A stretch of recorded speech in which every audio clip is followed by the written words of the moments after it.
I pinched a pony, and this is what it's all about. Okay, you guys see that yeast at the bottom there? I have no idea if this experiment is going to work, but I will let you know what it's all about. So basically, I bought a couple of beers a few weeks ago, decided to celebrate. I haven't bought a few craft beers in a while. I thought I'd treat myself. And one of the beers I purchased was this, and it's a local craft brewery, pretty well known one in the Adelaide Hills, called the Prancing Pony Brewery. And this is one of their beers called the India Red Ale. Quite expensive.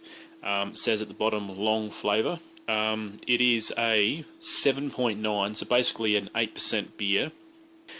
But how is this? It says on the back, this double IPA was crowned the world's best beer at the International Beer Challenge in London 2016. Okay, now I won't read the full description. If you guys want to try the beer, please try your best to get it. But the reason why, it was a fantastic beer, by the way. It was a great beer. This was bottle conditioned, and it had a fair bit of yeast at the bottom. I was having a chat to my mate Taz on Skype, and I thought to myself, you know what? I could do an experiment to try and harvest this. So what I did is I got some warm water. I put in about like 3 tablespoons or whatever it was of light dry wine extract, mixed it all up, dissolved it, brought it back down in temperature a little bit, and then I put it in this bottle. And I actually taped some cling wrap around it and punched a little hole in top, put it in a little box, put a heat mat underneath it, had it wrapped up in wrapped up in towels, and I let it go for 4 days. And lo and behold, there was a fair bit of activity. Okay, the krausen was like up around here. See the line? The liquid's about there. The krausen was up around here. Smelt very yeasty. I even put a little pinch of a yeast nutrient in there as well, just to see what would happen. So the activity was fairly vigorous, and then it died down. So the yeast started flocculating out, and then I capped it and I put it in the fridge. Now I've done a fair bit of research with how this can work. One of the videos I watched, the guy did it with three Sierra Nevada bottles, but he said you only needed to do it with 2. But because it was his first time doing it, he decided to do it with 3. But because this had a fair bit of yeast at the bottom, and there definitely was activity, I am going to consider doing, or I will be doing, a pinched pony pale ale because I've pinched a pony, and I'm going to be completely fermenting it with this.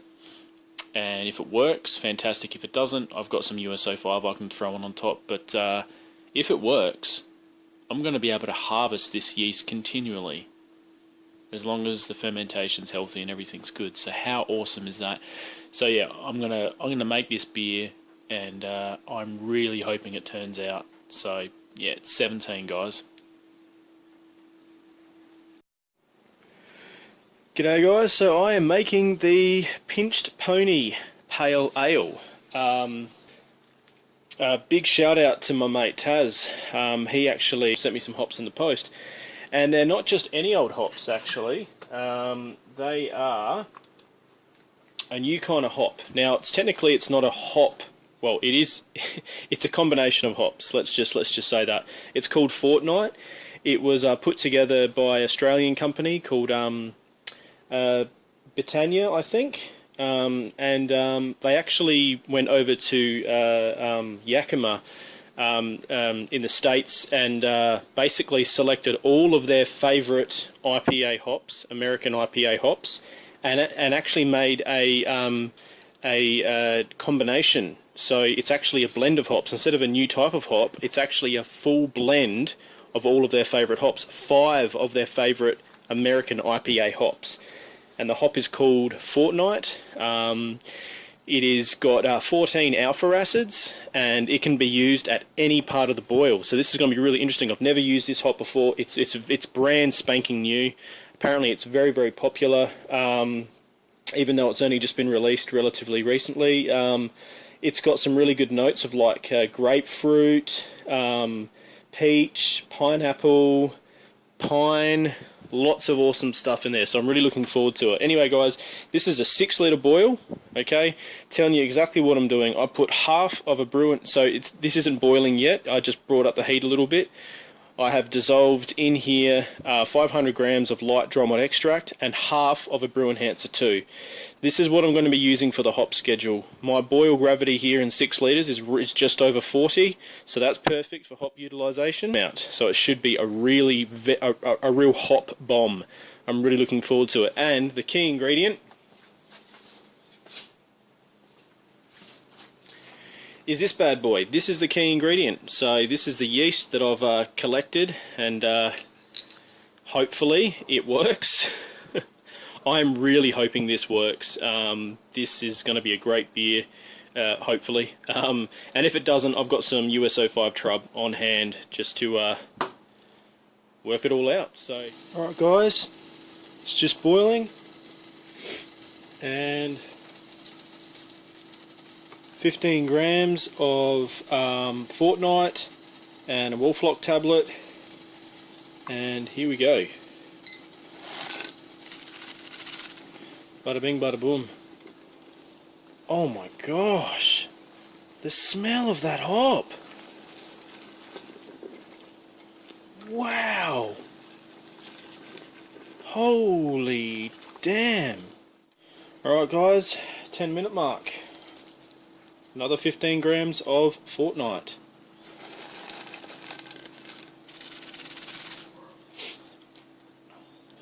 Now, with this particular boil gravity in 6 litres, this final product with regards to the IBUs will give me 25 IBUs. Okay, so that's pretty good. And then, sorry about the steam there.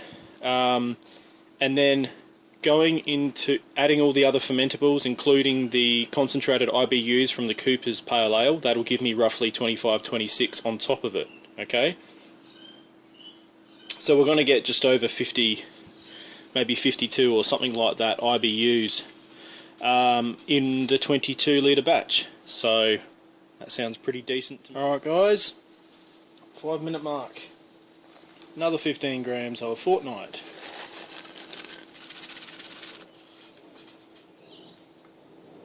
Beautiful, look at that. It's great. Right, guys, so we got flame out. In goes another 15 grams of the Fortnite. Success.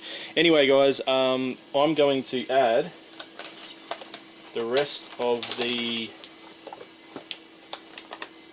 brew enhancer too. Okay.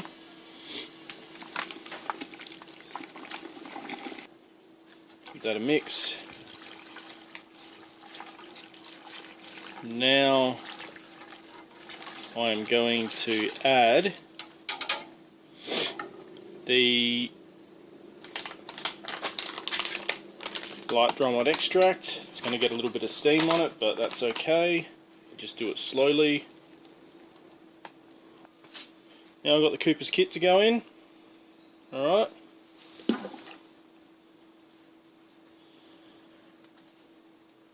Get all that good stuff out.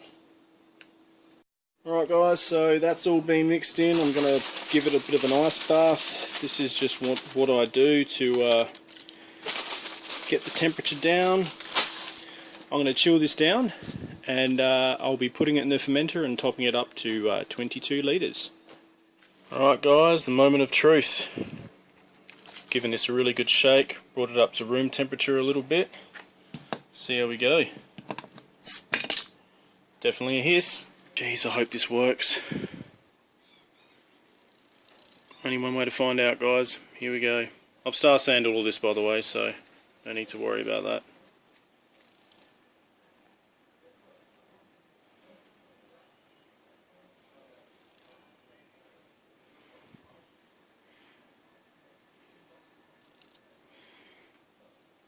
Alright. See how we go.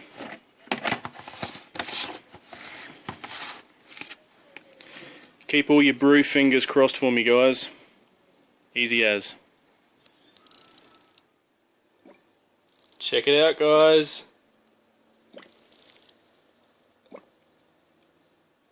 It's working. Oh my gosh. It's absolutely working. I don't know if you can see the... Look at that krausen, man. The activity is just crazy. You can actually... I don't know if you can see it, but there is yeast flying up. I don't know if you can see that there. But it's just going crazy. I was so worried about this. I was so worried. Because there was no activity for a long time. Probably maybe close to 20 hours or something like that. Or maybe it was less. And then all of a sudden I got up this morning. Came in the shed. Bam! I'm so excited. It smells divine as well. So, man, I'm really hoping this works out. I just hope there was no infection in that little starter that I made. I was pretty anal with my sanitisation. So, guys, here's hoping. Here's hoping the Pinch Pony Pale Ale is an absolute success. And I accidentally filled it up to almost 23 litres instead, so the ABV is not going to be as high, but I'm really interested to see what this yeast does. Because, yeah, I've never used it before, obviously, and we'll see if it is award-winning. Alright, guys, 17. G'day, guys. Please like, subscribe and share if you like, and yeah, stay easy.